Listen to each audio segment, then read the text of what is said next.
waxaan halkan ka iclaaminaynaa waxaa inoo jira mu'tamar ayaa inoo jira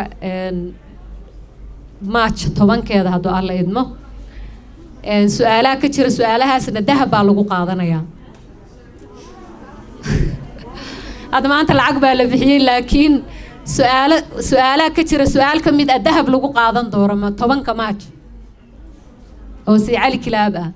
waxay ku taalaa waraaqaha la idiin dhiibay waxaa lagu galayaa programka 1000 shilin waxaa jira qada free ah iyo caruur qofkii wata oo loo ciyaarsiinaya lagana haynaya intii programka iyo muxaadarada ay ka dhamaanayso su'aalaha la keeni doono su'aal baa dahab lagu bixinayaa su'aalaha kalena jaayizooyin aad u fiican oo qiimo badan baa lagu bixinayaa oo ahayn wax yar oo durba ka dhamaanaya marka yaa loo dayma la'aan qof walba oo qofkaad garanayso u sii sheeg qofkii u baahan kaarka inuu hadda gato irida yaalaan kaarasha kaarka lagu galayo irida rasiidka ah qofkii kale oo hadda lacag wadin oo danaynayo rabo inuu gatana lambar baa ku yaala lambarkaas ayuu soo wacahayaa uu ka gadan doonaa insha Allah taala kaarka gabdhihii wax mutacalimaadkan ha loo sheego su'aal dahab lagu qaadanayaa jirto insha Allah meesha la iska soo wada xaadiriyo khayr badanna wuu ka jiraa waa markii ugu horeysay oo 10 dumar oo Soomaali hal meel ka maxaadaraynaya la isku keeno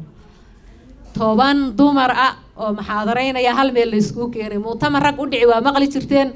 hadda ilaahay subxaanahu wa ta'ala wuxuuna gaarsiiyay alxamdulillaah rabbil caalamiin inay gabdhaheena culimada ah ay soo baxaan oo banaanka ku soo baxaan dumarka wax u sheegaan inaan ka maarano inay aan annakii wax isu sheegno horta inay inoo ahaato ragga ka maarana muhiim inoo ah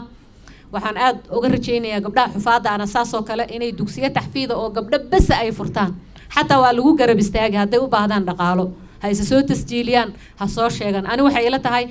gabdhaha Nairobi jooga ganacsatada la hoosgaleynaa gabdhaha xufaada ah inaad gabdhaha yar yar quraanka bartaan oo isa soo saartaan dugsi aan kuray laga qoraynin oo gabdho bas laga qorahay gabadh macluumaad ka taa hadda mu'tamar waxa dhiganaynaa rag aan loo yeerin oo dumar bas ay noo dhigayaan Allah idin barakeeyo waxa ku jirta programka oo lagu dhameystiri doona fataawo Sheekh Maxamed Cabdi Umal xafidahullah uu iman doono 5 galabnimo oo su'aalaha la weydiin doono su'aalaha si mubaasharatan loo weydiinayaa su'aalo la soo qoriyo ma noqonayaan qof walba waxa la mikrofoonka loo geyn doono meeshiisa sheekh su'aash kaga weydiin doona waa program keen hore aan ka dunay suuna iyo dhadhan u yeesho marka xayisiiskana nagala qayb qaata khayr badan Allah idin siiyo qofkii TikTok isticmaala qofkii Facebook isticmaala WhatsApp ka qolalka hal la geliyo insha Allah si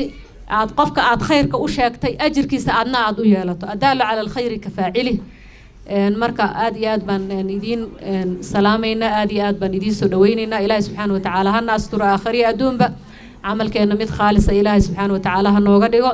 gabdhaha dacwada u shaqeeya Allah barakeeyo gabdhaha soo xaadireedana Allah barakeeyo